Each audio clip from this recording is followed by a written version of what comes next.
নমস্কার বন্ধুরা, ঘরকন্নার হেসেলের নতুন একটি দিনে তোমাদের সকলকে অনেক অনেক স্বাগত জানিয়ে আজকের দিনটি শুরু করছি। গত বেশ কয়েকদিন পর তোমাদের সঙ্গে ভিডিও শেয়ার করছি। বেশ কয়েকদিন কোনো ভিডিও শেয়ার করতে পারিনি, কারণ আমার শরীরটা বিশেষ ভালো ছিল না, শরীরটা খুবই খারাপ ছিল। তোমরা আমার গলা শুনে আশা করি বুঝতে পারছো। তো আজকে ভিডিওটা শুরু করলাম বিকেল থেকে। দুপুরে কিছুক্ষণ ঘুমিয়েছিলাম, ঘুম থেকে ওঠার পরে বিকেলে উঠে পরে মনে হলো একটু চকলেট খাই, তাই ফ্রিজ থেকে বার করে একটা চকলেট খেলাম। আর এই বিকেলে ঘুম থেকে ওঠার পরে জানো, আমার মাঝে মাঝে মনে হয় মিষ্টি কোনো জিনিস খায়, বিশেষত চকলেটটাই খেতে ইচ্ছা যায়। এরপরে একটুক্ষণ বসলাম চকলেট খেয়ে। তো তারপরে দুপুরে যে বাসনগুলো ধুয়ে রেখে দিয়েছিলাম রান্নাঘরে, সেগুলোকে জায়গা মতো রেখে দিলাম। আর এখানে দুটো আলু আর দুটো ডিম নিয়েছি, আলুটাকে টুকরো টুকরো করে কেটে নিয়েছি, সেদ্ধ করে দিচ্ছি। এটার আজকে একটা স্ন্যাক্সের রেসিপি বানাবো। এটার একটা শর্ট ভিডিও অলরেডি আমি চ্যানেলে আপলোড করেছি, আশা করি তোমরা দেখেছো। আর এদিকে আমি আজকে বানাবো বিরিয়ানি। গত দিনকে বেটু দোকান থেকে বিরিয়ানি কিনে নিয়ে এসেছিল ওর বাবার সঙ্গে গিয়ে, কিন্তু সেই বিরিয়ানিটা এত ঝাল যে ও খেতে পারেনি। তো সেই জন্য বললাম, মা তুমি ঘরে বিরিয়ানি বানিয়ে দেবে। তো সেই জন্য আজকে ওর বাবাও বাড়িতে থাকবে, তো ভাবলাম চলো আজকে বিরিয়ানি বানানো যাক। ওইদিকে আমি বিরিয়ানির জলটাকে ফুটতে দিয়ে চলে এসেছি। তার এইদিকে ভাবলাম যে গাছগুলোতে তাকে জল দিয়ে দিই, যাকে জলটা আমার ফুটতে তো একটু সময় লাগবে গ্যাসের মধ্যে, তো তাকে গাছগুলোতে জল দিয়ে নিচ্ছি। আর এই টবগুলো জানো তো এই দিকে করে দিয়েছি, কারণ ওই দিকে না টবগুলোতে একটু রোদ পাচ্ছিল না, টবগুলো পুরো শুকিয়ে যাচ্ছিল। তো এদিকে আমার জলটা ফুটে গেছে, এর মধ্যে তেজপাতা, খানিকটা গরম মশলা আর একটু লেবুর রস চিপে দিয়ে দিলাম। এই লেবুর রস দেওয়ার কারণে বিরিয়ানির চালটা ভীষণ সাদা হয় আর খুব সুন্দর খেতে হয়। এদিকে বিরিয়ানির ভাতটা হয়ে গেছে। বিরিয়ানির ভাতটা মোটামুটি 70% মতন সিদ্ধ করতে হবে। এরপরে এই যে ফুটো ফুটো বাটিগুলো আছে, এই ফুটো ফুটো বাটিগুলোর মধ্যে পুরো বিরিয়ানির ভাতটাকে ঢেলে পরে জলটাকে ভালো করে ঝরিয়ে নেবো। আর গতবার আমি যখন ভিডিও করেছিলাম দেখিয়েছিলাম তোমাদেরকে বিরিয়ানি করতে গিয়ে আমার কী কাণ্ড হয়েছিল, চালটা পুরো গলে গেছিলো। তো সেই জন্য এইবারে একদম মাথায় রেখেছি যে চালটার কাছ থেকে একদম নড়া যাবে না। আর এদিকে এই সন্ধ্যাবেলা যে স্ন্যাক্সটা বানাবো সেটার জন্য আমি এখানে আলুটাকে হাতের সাহায্যে স্ম্যাশ করে নিলাম আর ডিমটাকেও স্ম্যাশ করে নিলাম।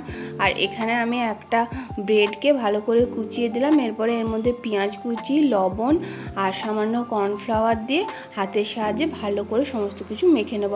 তারপরে আমার খেয়াল পড়লো যে এটার মধ্যে আমার তো ঘরে ধনেপাতাও রয়েছে, তাহলে একটু ধনেপাতা দেওয়া যাক। তো তারপরে আমি আরও ফ্রিজ থেকে একটুখানি ধনেপাতা এনে পরে ধনেপাতাটাকে ভালো করে কুচিয়ে এর মধ্যে দিয়ে দিয়েছি।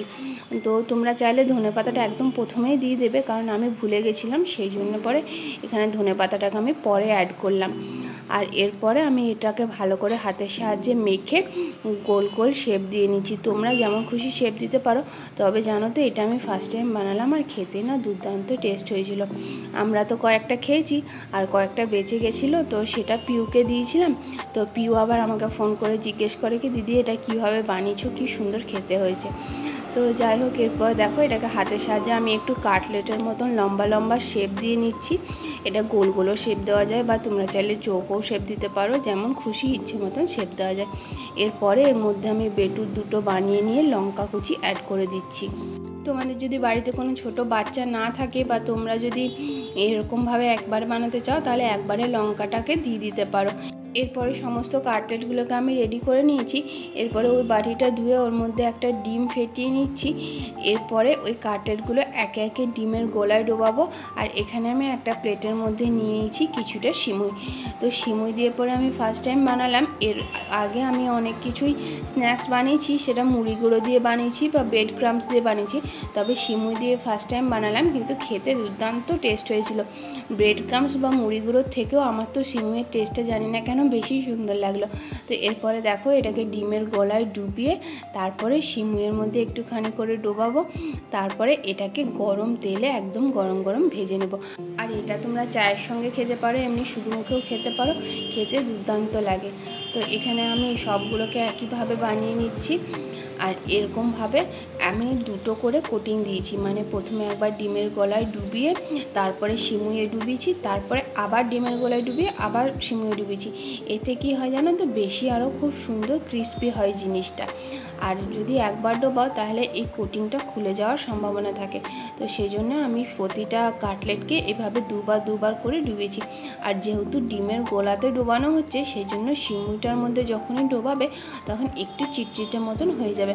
তাতে ভয় পাওয়ার কিছু কারণ নেই। হাতের সাহায্যে সিমুইটাকে ঠেলে ঠেলে কাটলেটটার মধ্যে দিলে খুব সহজেই সিমুইগুলো কাটলেটের গায়ে লেগে যাবে। তো দেখো এইভাবে আমি সমস্ত কাটলেটগুলো বানিয়ে নিয়েছি। এরপরে আর কি, কড়াইয়ে সাদা তেল বসিয়ে দিয়েছি। এরপর গরম গরম এই কাটলেটগুলো ভেজে নিয়েছি। তো আমার সমস্ত কাটলেটগুলো একইভাবে আমি উল্টে পাল্টে লালচে করে ভেজে নিয়েছি।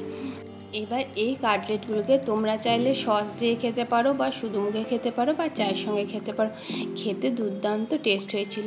একবার তোমরা বাড়িতে বানিয়ে দেখো আর আমাকে এরপর জানিও যে কেমন হয়েছিল। তো এদিকে তো আমার সমস্ত কাটলেটগুলো ভাজা হয়ে গেছে। এরপরে বিরিয়ানির চিকেনটাকে ম্যারিনেট করে নিচ্ছি। এখানে কিছুটা রসুন দিয়েছি গ্রেট করে। রসুনটা বেটে দিতে পারলে ভালো হতো, কিন্তু কি বলতো, ওই হড়পড়ির মধ্যে আর বেটে দিতে পারিনি। তো সেই জন্য পরে আমি এখানে রসুনটাকে গ্রেট করেই দিয়েছি। এরপরে জিরে গুঁড়ো, ধনে গুঁড়ো, কিছুটা আদা বাটা, টক দই আর সামান্য বিরিয়ানি মশলা দিয়ে বেশ ভালো করে চিকেনটাকে ম্যারিনেট করে নিয়েছি। এরপরে এই ম্যারিনেট করা চিকেনটাকে আধ ঘন্টার জন্য রেখে দিয়েছিলাম। আর এই দিকে আমি একটা বাটির মধ্যে দুধ নিয়ে পরে তার মধ্যে দিয়ে দেব একটু পরিমাণে মিঠা আতর, স্যাফরন, আর এখানে আমি গোলাপ জল, কেওড়ার জল সমস্ত কিছু একসঙ্গে মিশিয়ে দিয়ে দেবো। তাহলে কি হবে, আলাদা আলাদা করে আর দেওয়ার প্রয়োজন পড়বে না। এরকমভাবে একবারে দিয়ে দিলে এই দুধটাই যখন আমরা বিরিয়ানির মধ্যে দেবো তাহলে খুব সুন্দর একটা গন্ধ আসবে। এটাকে ভিজিয়ে রেখে দিয়েছিলাম মোটামুটি 15-20 মিনিটের মতন। তো আমার এদিকে বিরিয়ানির প্রিপারেশনটা তো হয়ে গেছে। তো এইদিকে জানলাটাকে এখন বিকেলবেলায় খুলে দিচ্ছি। এখন দেখো 7:10 হয়ে গেছে। তো এরপর আমি একটু ফ্রেশ হয়ে চলে এসেছি সন্ধে বাতি দেওয়ার জন্য। আর সকালবেলায় যে ফুলগুলোকে দিয়েছিলাম সেগুলোকে এখন তুলে নিচ্ছি। আর ইতিমধ্যে বেটুও উঠে পড়েছে। তো বেটুকে খাইয়ে তারপরে আমি এসেছি সন্ধে দিতে। আর এদিকে বেটুর বাবা এখনও আসেনি, সেই জন্য বারবার আমাকে এসে পরে জিজ্ঞেস করছিল, মা বাবা কখন আসবে, বাবা কখন আসবে। তো আমি বললাম একটু তারা অপেক্ষা কর, বেটুর বাবা তো আস্তে আস্তে 7:30 পৌনে 8টা বেজে যায়। তো সেটাই আমি বলছিলাম যে একটু অপেক্ষা কর, বাবা ঠিক টাইমে চলে আসবে। আর এদিকে আমি গোপালকে প্রসাদ দিয়ে নিচ্ছি। আর এখন করে জানো তো, আমি না ধুনো ধূপগুলো ইউজ করছি। ওই টিকিয়াগুলো দিয়ে খুব কমই ধুনো দিচ্ছি। কারণ কি হয় বলো তো, টিকিয়াগুলো দিয়ে ধুনো দিলে না ওই ধুনুচিটার মধ্যে এমনভাবে লেগে যায় যে ওটা ওঠাতে খুব কষ্ট হয়। আর এই ধুনো ধূপগুলো দিলে ধুনুচিটারও ব্যবহার করতে হয় না, খুব সহজেই সুন্দরভাবে দেওয়া যায়। এরপরে আমার সন্ধে দেওয়া কমপ্লিট হয়ে গেছে। আমি এরপরে এখন বিরিয়ানিটা বানিয়ে নিচ্ছি। প্রথমে কড়াইয়ের মধ্যে তেল দিয়ে দিলাম, তারপরে পেঁয়াজটাকে কুচি করে রেখেছিলাম, পেঁয়াজটাকে এইভাবে হাতের সাহায্যে একটু ছাড়িয়ে ছাড়িয়ে দিয়ে দিলাম। তাহলে কি হবে, পেঁয়াজগুলো সরু সরু হয়ে যাবে এবং খুব সহজেই পেঁয়াজ বেরেস্তাটা হয়ে যাবে। পেঁয়াজটা আমি ভালো করে লাল করে ভেজে নিয়েছি। এরপর এর মধ্যে থেকে অর্ধেকখানি পেঁয়াজ তুলে রাখবো, পুরো পেঁয়াজটা তুলবো না, অর্ধেকখানি পেঁয়াজ আমি এর মধ্যে থেকে তুলে রাখবো। আর অর্ধেক যে পেঁয়াজটা আছে সেই পেঁয়াজটা দিয়ে পরে চিকেনটা বানাবো। তো সেই জন্য আমি এখানে অর্ধেকটা পেঁয়াজ বেরেস্তার জন্য তুলে রাখলাম। এরপরে এর মধ্যে ম্যারিনেট করা চিকেনটা দিয়ে দেবো। চিকেনটার মধ্যে সমস্ত কিছুই দেওয়া আছে, খালি দিনই নুনটা। তো এরপরে আমি এর মধ্যে ওপর থেকে নুনটাও দিয়ে দেবো। নুনটা একটু আন্দাজ মতন দিয়ে দিতে হবে। আর চিকেনের মধ্যে প্রথমে নুনটা দিলে না চিকেনের মধ্যে জল কেটে যাওয়ার সম্ভাবনা থাকে, সেই জন্য চিকেনটা কড়াই দেওয়ার পরেই নুনটা দিই। আর দেখো চিকেনটা এদিকে আমার সুন্দরভাবে সেদ্ধ হয়ে গেছে। চিকেনটাকে আমি একটা বাটির মধ্যে ঢেলে রেখে দিচ্ছি। এরপরে আমি এখানে তেল দিয়ে পরে আলু আর ডিমটাকে ভেজে নেব। আলু আর ডিমটাকে আমি আগেই সেদ্ধ করে নিয়েছিলাম প্রেসার কুকারে। এরপর আলু আর ডিমটাকে একটু করে ভেজে নেব। আর এরকম আলু আর ডিমটা আগে প্রেসার কুকারে সিদ্ধ করে নিলে বিরিয়ানিটা খুব চটপট হয়ে যায়।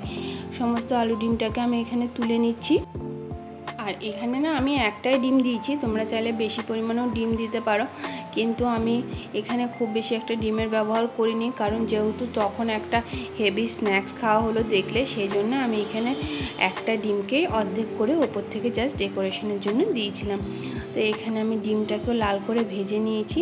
এরপর আমার সমস্ত বিরিয়ানির যা প্রসেসিংয়ের কাজকর্ম আছে সমস্ত কমপ্লিট। এরপরে আমি বিরিয়ানির লেয়ারটা করে নেব। প্রথমে তলায় ভাত দিয়ে দেবো, তারপরে আমি এখানে চিকেনটা দিয়ে দেবো এবং ওপর থেকে একটা করে আলু দিয়ে দেবো।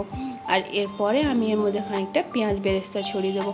এই জায়গাটার মধ্যে আমি একটা ভুল করেছি, এখানে বিরিয়ানি মশলাটা আলাদা করে দিলে আরও ভালো খেতে লাগতো, তবে আমি জানো তো একদম ভুলে গেছিলাম বিরিয়ানি মশলাটা দেওয়ার কথা।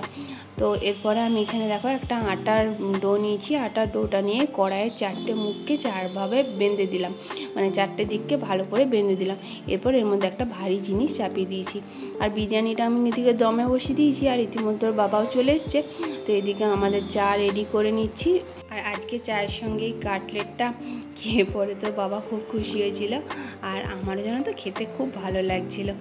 কিন্তু বাবা একটা খেয়েছিল, যেহেতু অনেকটাই দেরি হয়ে গেছিলো তো সেই জন্য একটা খেয়েছিল, কিন্তু আমি 2টো খেয়েছিলাম। খেতে খুব টেস্টি হয়েছিল। তো এরপরে আমি এখানে চাটা আমাদের সার্ভ করে নিচ্ছি। আর দেখো আমাদের বিরিয়ানিটা একদম রেডি হয়ে গেছে। এরপরে আমি এখন একদম রাতে খাবার সময় এটা খুলেছিলাম, এটা গ্যাসটাকে বন্ধ করে বেশ অনেকক্ষণই রেখে দিয়েছিলাম। আর দেখো বিরিয়ানিটা কি সুন্দর ঝুরঝুরে হয়েছে, আর খেতেও জানো তো দুর্দান্ত টেস্ট হয়েছিল। তো চলো বন্ধুরা, আজকের ভিডিওটা এখানেই শেষ করছি। ভিডিওটা কেমন লাগলো কমেন্ট করে জানিও, ভালো লাগলে চ্যানেলটাকে সাবস্ক্রাইব করে পাশে থেকো। আর সকলে খুব ভালো থেকো, সুস্থ থেকো। খুব শীঘ্রই তোমাদের সঙ্গে দেখা হচ্ছে নতুন একটি দিনের সাথে। আজকের মতন সকলকে টাটা।